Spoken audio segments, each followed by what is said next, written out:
Ravi de vous retrouver pour un nouveau point de marché, c'est Riquet, j'espère que vous allez bien et aujourd'hui on se parle du SP500. J'ai envie de faire suite à une vidéo que j'ai déjà fait cette semaine. L'idée c'est d'actualiser le contexte dans lequel nous sommes et bien évidemment de vous partager comme d'habitude mes plans sur le SP500.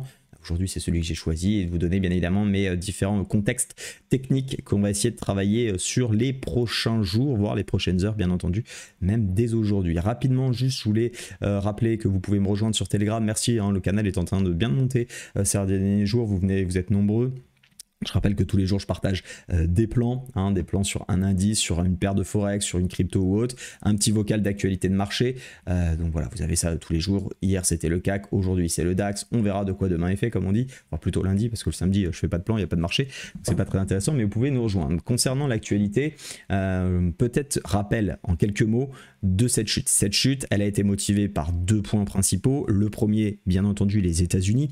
Les États-Unis qui, depuis quelques semaines et quelques mois, montrent des signes un petit peu de ralentissement. Alors attention, on n'est pas dans une décroissance comme je trouve l'ambiance essaye de nous le faire croire. Aujourd'hui, vous lisez les médias, on a l'impression que ça y est, c'est bientôt la récession. Je rappelle, la récession, c'est 2 trimestres de PIB négatifs à la suite, consécutifs. Le dernier PIB était positif. Donc déjà, on est très loin, bien évidemment, d'être dans une récession. Ça ne veut pas dire qu'on n'ira pas, mais pour l'instant, je trouve que c'est surdimensionné. Et comme on sait, on aime bien jouer avec les émotions, la peur, l'euphorie sur les marchés, finalement, on a des surréactions. Et la surréaction, on la voit, elle est nette.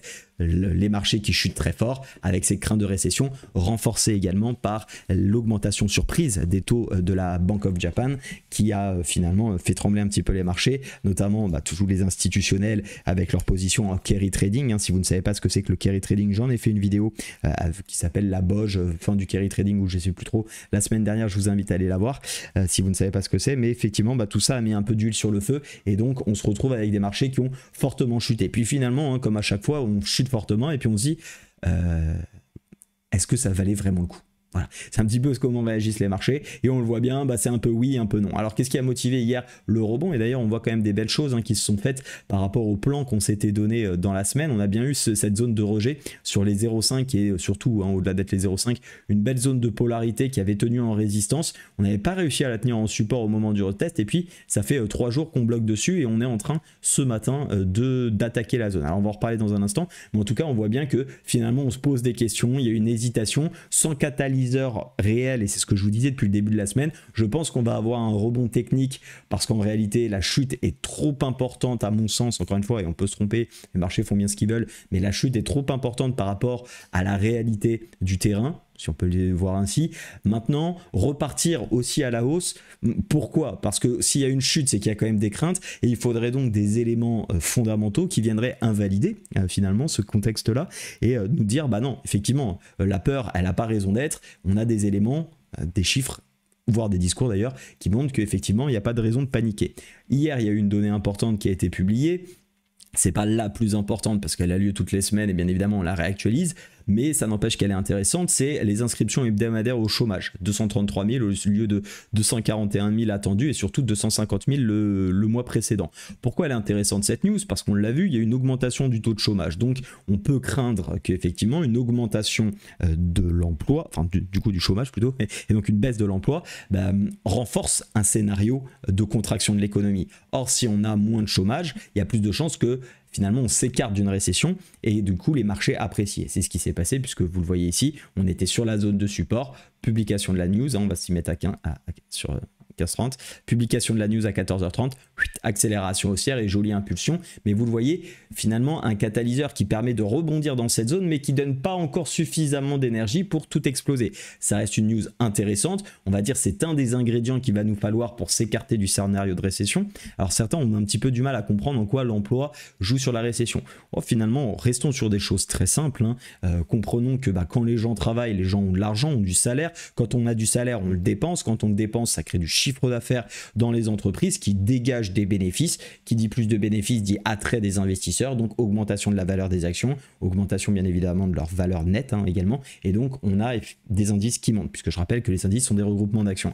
À l'inverse, augmentation du chômage, moins de salaire, moins de dépenses, moins d'activité, de moins de circulation des flux également, moins de croissance, voire même décroissance, et donc potentielle récession. Et donc là, crainte, et effectivement, moins de chiffre d'affaires, moins de bénéfices, donc peu de volonté finalement d'investir dans les entreprises, et on garde nos sous, et ainsi de suite, vous comprenez. Donc on arrive vraiment dans cette phase de contraction. Donc le fait d'avoir finalement du chômage qui s'écarte, en tout cas qui est meilleur que prévu, bah, finalement, ça repousse le narratif actuel, ça repousse les risques de récession.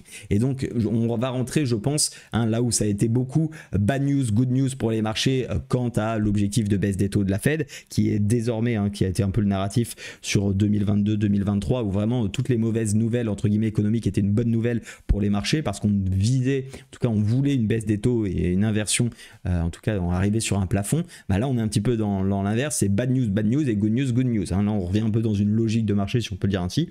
Et donc, effectivement, ça motive. Alors, d'un point de vue technique, qu'est-ce que ça donne? Est-ce qu'on va aller plus haut? Encore une fois, moi, je trouve que la news est peut-être pas suffisante pour pousser, mais en même temps, on peut corriger un peu plus cette impulsion qu'on a. Alors, on pourrait bien évidemment juste retracer l'impulsion. Moi, je vais reprendre depuis le dernier point haut, et on s'aperçoit que quand on arrive au dernier point haut, on n'a pas encore retracé, et ça peut être un très bon objectif pour les acheteurs, pour ceux qui veulent jouer le rebond, et d'ailleurs un peu plus que le rebond, parce qu'on commence à avoir une vraie construction de prix, vous le voyez, on a une jolie zone d'accumulation qui se fait sous l'ancienne zone de résistance qu'on est en train de casser ce matin. Alors encore une fois, quelle est la valeur, là où j'enregistre cette vidéo, il est 10h56, quelle est la valeur de cette cassure, sachant qu'il n'y a pas les volumes américains? Je pose la question, je n'ai pas la réponse bien entendu. Moi, je vais attendre de toute façon, comme à chaque fois, l'Open US pour rentrer en position, si je dois rentrer en position. Mais pour le moment, en tout cas, pour moi, on est dans le haut du range. Ça peut être un excès du matin. L'objectif, c'est de voir quoi? C'est est-ce que les acheteurs vont être capables de pousser jusqu'à minima les 0,5 qui permettrait donc de retracer 50% de toute l'impulsion baissière qui a débuté donc le 16 juillet, soit quasiment un mois, retracer 50%. Avons-nous la force? Et je pense qu'effectivement, si on sort de ce range, il y a fort à parier que oui. D'autant plus qu'on peut reporter également la hauteur du range en termes d'objectifs. Si on en sort, on peut s'attendre grosso modo à revenir. Ça c'est bien fait l'analyse technique sur les 0,618 de Fibonacci, et donc ça sera notre deuxième objectif acheteur, sans oublier bien évidemment qu'on peut avoir une petite zone qui bloque les 0,5 dans un premier temps. On pourrait très bien aller chercher les 0,5 par exemple, revenir faire le petit pullback qui va bien, pour ensuite aller chercher les... Je vais pas y arriver. Ensuite aller chercher les 0,618. C'est un scénario qui est possible, et bien évidemment qu'on tradera si l'occasion se présente. Le but, c'est pas de se dire c'est forcément celui-ci qui va arriver, mais c'est d'y voir en tout cas ce scénario potentiel. Pourquoi je vois effectivement que ça pourrait bloquer sur les 0,5, pas forcément que pour les 0,5, mais aussi parce qu'il y a quand même ce gros niveau qui avait servi de résistance ici, de support avant de céder. Et donc, bien sûr que ça peut céder en une seule fois, ça a été le cas ici, Vous voyez, résistance. Quand on est revenu tester, on n'a quasiment pas tenu et on a enfoncé direct. Donc bien sûr qu'on peut enfoncer aussi directement jusqu'au 0,618 sous réserve d'une publication, d'une bonne nouvelle, de quelque chose qui ferait repousser bien évidemment ce contexte de récession. On pourrait s'attendre à une hausse. Maintenant, on va y aller étape par étape. D'abord les 0,5, cette zone, et ensuite éventuellement les 0,618 si l'appétit des acheteurs, comme je le disais, est suffisamment fort.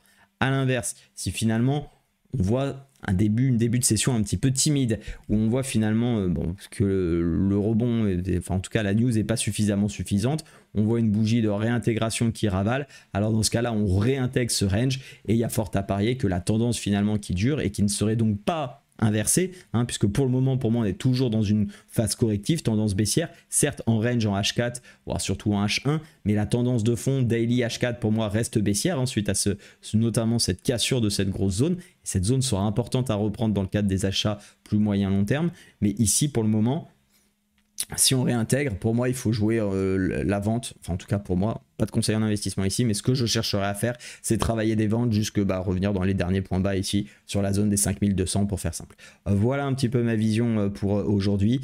Merci à tous ceux qui regardent mes émissions actuellement. Je sais que c'est l'été, comme je disais sur mon canal Telegram, c'est peut-être pas la période la plus propice. Je vous remercie pour votre fidélité. Les petits likes font toujours énormément plaisir. Ça permet de me remercier pour le travail que je fais si vous l'appréciez, et de donner de la visibilité à cette chaîne qui a pour but de rendre accessible le trading, de montrer qu'en s'y mettant un peu, en travaillant, en s'y intéressant, en ayant vraiment des affinités avec le trading et l'analyse technique, on peut faire de belles choses et on est bien loin bien évidemment des setups Dubaï en claquettes et avec des millions dans les poches. Donc voilà, c'est vraiment dans une démarche pédagogique cette chaîne. Donc tous vos likes, abonnements sont vivement appréciés, fortement appréciés, puisqu'ils m'aident à me développer aussi de mon côté.